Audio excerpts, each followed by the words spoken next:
When I decided to attend Colorado State University, I knew that I wanted to do things a little bit differently. Van life has allowed me to experience the most amount of freedom out of all the things that I've done, and I wasn't about to give that up just because I'm going back to school. If anything, having this van has definitely allowed me to transition from California to Colorado even more effectively.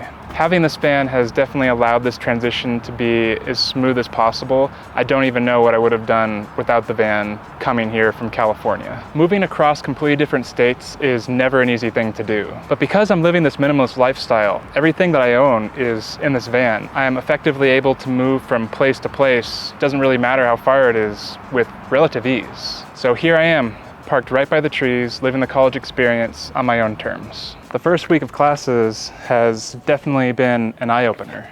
I'm going to school here for natural resource management because I'm passionate about nature and the outdoors, and I want to make a difference in the field. Being on this massive campus has definitely been an adjustment for me to get used to. There's so many students, and it's taken me a while to figure out where to go. You're having all of these tasks, discussions, and ideas thrown at you, and it can be overwhelming sometimes. But the important thing that I found out about this experience so far is that if you just focus on one thing at a time and dedicate all of your energy to that, it makes the whole experience a lot easier. One of the nice things about having a van on campus is in between classes, I can go back and get plenty of rest.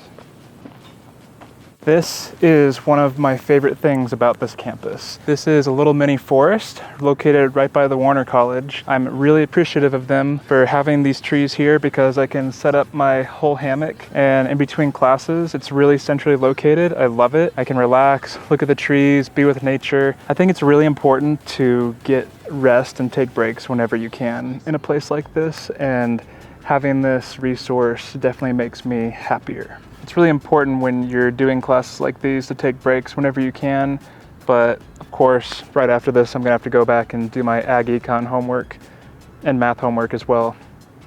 I should probably get going on that. But if any of you are interested, this hammock is the Dutch Wear Gear half-width hammock. What I like about it is it has this half bug net that you can just pull over yourself like this, covers you, really good coverage. Your legs stick out a little bit, but usually you'll have your sleeping bag over your legs so you won't get bit. But luckily, this place doesn't have that much bugs, so that's another thing that I'm thankful for. There's not a lot of bugs here. This is something that I really love about this hammock. It just condenses down. It weighs almost nothing, and you can just shove it right in your bag. Super convenient for when you're on campus and you just want to put it up around any trees that you see. Really useful. Thank you, Dutch Wear. Can't recommend Dutch Wear enough.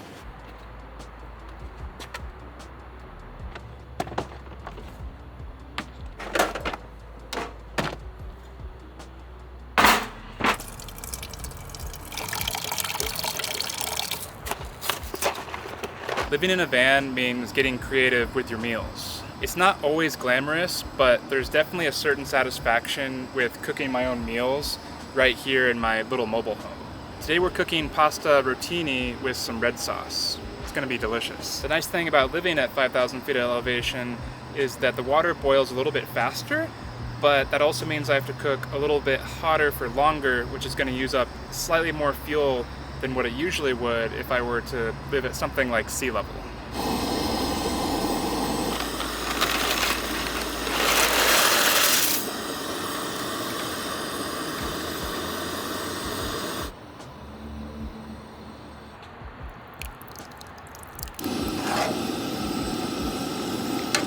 All right, let's see how this tastes.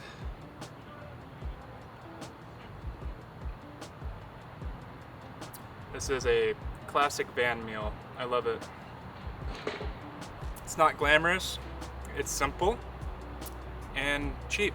So that's what I'm here for. I have to just find meals that are simple and cheap for now. But eventually, I'll make more complex stuff, I promise. Navigating this huge campus has definitely been a challenge. In some classes, I've only had like 10 minutes to get between one building and the other building, and that's been a huge challenge. I've had to like run. I'm probably gonna have to get like a bicycle or a skateboard or something in order to make that. So that's been fun. So last week I actually showed up to the wrong class because there's so many buildings, and I walked right in class and I looked up and they were talking about like insects or something. I stood there for about 5 minutes straight just trying to figure out where I was supposed to be, and I realized I showed up at the right class but the wrong day, so have to get used to that. It's a little embarrassing, but it's all good. It's just part of the experience. When I'm not in a rush to my next class, sometimes I'll come out over here to the oval.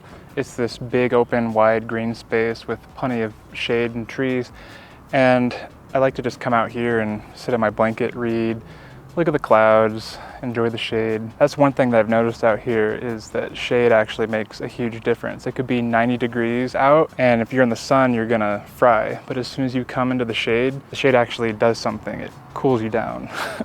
I'm not used to that. The shade doesn't really do much where it's humid. I'm a huge believer in being grounded and spending time in nature whenever time allows. I think it's important to go out and just touch some grass and really ground your energy. And I'm gonna be trying to do that as much as I can before fall and winter comes. It's gonna be a cold winter, I bet. Definitely haven't seen snow in quite a while. Well, I've seen snow, just haven't lived with snow in a long time, not since I used to live in Connecticut. After a full week of classes, I can say that van life has been a really good decision. It's allowed me to stay true to myself while fully embracing the college experience. From cooking in my van to studying here in the oval, I think I found the balance that works for me. Although it's not perfect yet, and I'm gonna have to continue to refine little things here and there, find out what best works with my schedule, eventually I'm confident that I'll find the perfect schedule. There might not be a perfect schedule, but I will continue to try. I'm really curious if any of you have had experiences like this. Let me know and I'll engage down with you in the comments below. As the weather gets colder, I'm actually considering getting an apartment for the winter. This isn't because I'm tired of van life, I just think it's gonna be more convenient. One of the biggest reasons is just logistics. Every time I have to recharge my battery, I have to take a couple hours and do that. If I live in an apartment, it's just gonna be an unlimited power source. I won't have to take so much time from my day doing that. I won't have to go to Planet Fitness and shower. It's just gonna be a lot easier logistically, and I'll have more time dedicated to making content and also my studies, importantly. Van life in college isn't for everyone, but for me, it's been the perfect way to blend my love for freedom with the pursuit of higher education. If you're considering it, I hope that my experience helps you make the decision that's right for you. If you like this video, please consider subscribing and check out this next video over here for how my journey went from California to Colorado. I'll see you over there.